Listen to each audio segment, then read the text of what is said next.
नमस्कार। आज हजुरहरूलाई म सँगै लैजान्छु बौद्धनाथको शान्त वातावरणमा, जहाँ हावा चल्दा बुद्धका झण्डाहरू फरफराउँछन्, घुम्दै गरेको प्रार्थना चक्रको आवाज आउँछ र गुम्बाका भित्ताहरूमा झुन्ड्याइएका सुन्दर थाङ्काले हाम्रो ध्यान तान्छ।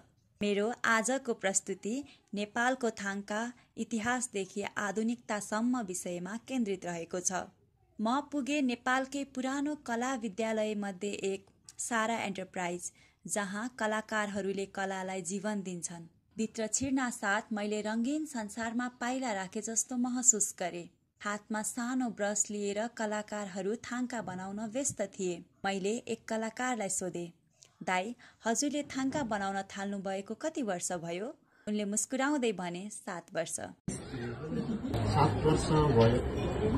अनि मैले थपे, दाई, थाङ्का भनेको के हो? थाङ्का एक परम्परागत कला हो जुन 2 शब्दको सम्मिश्रणबाट बनेको छ, थाङ र का। थाङको अर्थ सुतीको कपडा र काको अर्थ चित्र हो। उनी बताउँछन्, थाङ्का बनाउन धैर्यता, सिप र धार्मिक ज्ञान आवश्यक पर्छ। थाङ्का बनाउन विभिन्न परम्परागत सामग्रीहरू प्रयोग गरिन्छ।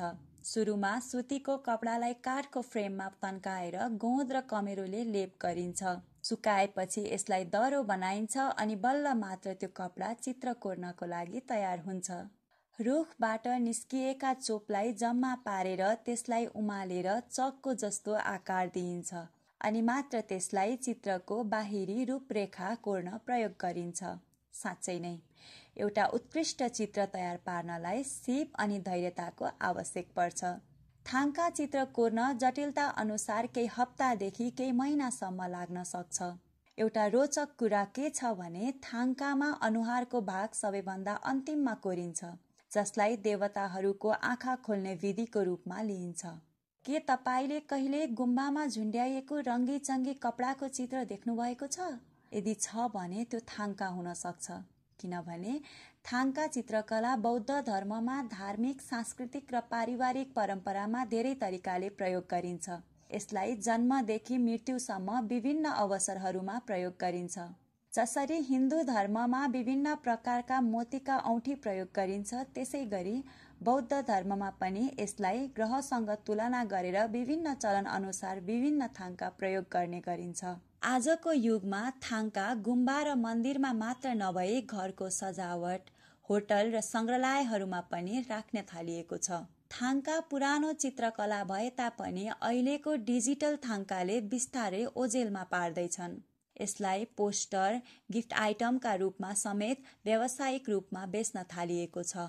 थाङ्का कला समय अनुसार परिवर्तन भए तापनि यसको मौलिकता उत्तिकै छ। के हजुरलाई थाहा छ, थाङ्काको संरचनालाई हुबहु कोर्नु पर्दछ?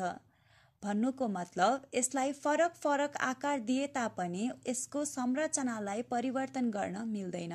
इतिहासबाट नै यसको कला जस्ताको तस्तै हस्तान्तरण गर्दै आएको छ। त्यसैले गर्दा पनि थाङ्का कला अरू चित्रकला भन्दा फरक छ। यो एउटा साधारण चित्र मात्र होइन, यो नेपाली र तिब्बती कला, धर्म र परम्पराको अमूल्य धरोहर हो। प्राचीन समयमा ध्यान र उपदेशका लागि सुरु भएको यो परम्परा अहिले अन्तर्राष्ट्रिय स्तरमा पहिचान बनाउँदैछ। यदि यसलाई सही तरिकाले प्रवर्धन गरियो भने थाङ्का नेपाली पहिचानको एक बलियो हिस्सा बन्न सक्छ।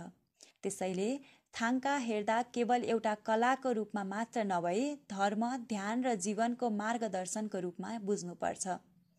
अब यो कलालाई बचाउने जिम्मेवारी हाम्रो हातमा छ। धन्यवाद।